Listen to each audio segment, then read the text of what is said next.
Crazy Point хүмүүнлэгийн сэтгүүл, хүн чанар нэвтрүүлгийн маань нийтлэлийн бодлого зөвхөн нийгэм рүүгээ чиглэсэн хүмүүнлэгийн ажил зориулагддаг байгаа. Мэдээж танин мэдхүйн чиглэлээр үзэгчтэй хүргэдэг ч гэсэн гол зорилго маань одоо хүмүүнлэгийн чиглэлээр ялангуяа одоо нийгмийн эмзэг зорилттой бүлэг рүү хандсан ийм одоо сэтгүүл зүйн салбарын хүнлэг энэрэнгүй байх одоо чанарыг бас бид нар түгээн дэлгэрүүлж явдахдаа бас бахархалтай байдаг.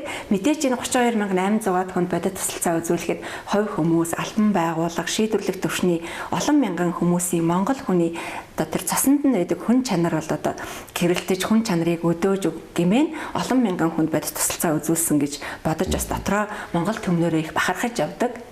Би өнөөдөр их онгоршиж яг би тооцоомоор байна. Яагаад гэвэл миний шав алтан туяа. Багш нь хагас 100 жил радио телевизэд ажиллаж нэг юу хийдэ хөдөлмөрсөн би алтан туяагийн дайны ийм хүн рүүгээ орсон хүн тустай ийм сэтгэлийн гал бодраас ийм сайн ажлыг зохиож чадлагүй 80 хэднээс үлдсэн байхыг. Тэгэхээр би шавьяасаа жаахан ичх ухааны юм болж шүү. Шавьтай хайртай би ийм сайхан шавьтай юм байна. Сэтгүүл зүйн салбар хүнлэг энэрэнгүй ёс зүйтэй байх ёстой.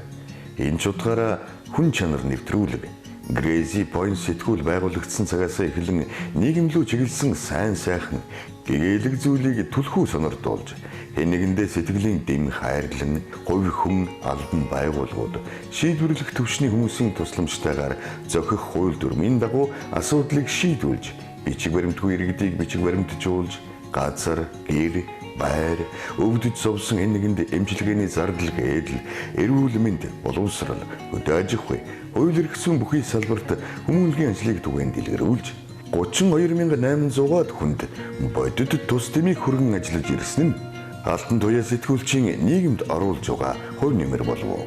Олонний хүч оломгүй далай гэж энэхүү үйл хэрэгт хамтран ажиллаж байгаа хэн бүхний зүрх сэтгэлд Монгол хүний цуснд нь шингэсэн хүн чанар үнэртэж бүтээн болгоно гэсэн сэтгэлээр нэгдэж чадвал юуг ч даван туулж эх орон элгэн садан ирээдүй хойч үедээ үлдээх үнэт зүйлийн нэгэн хэсгийг бүтээлцэж байна.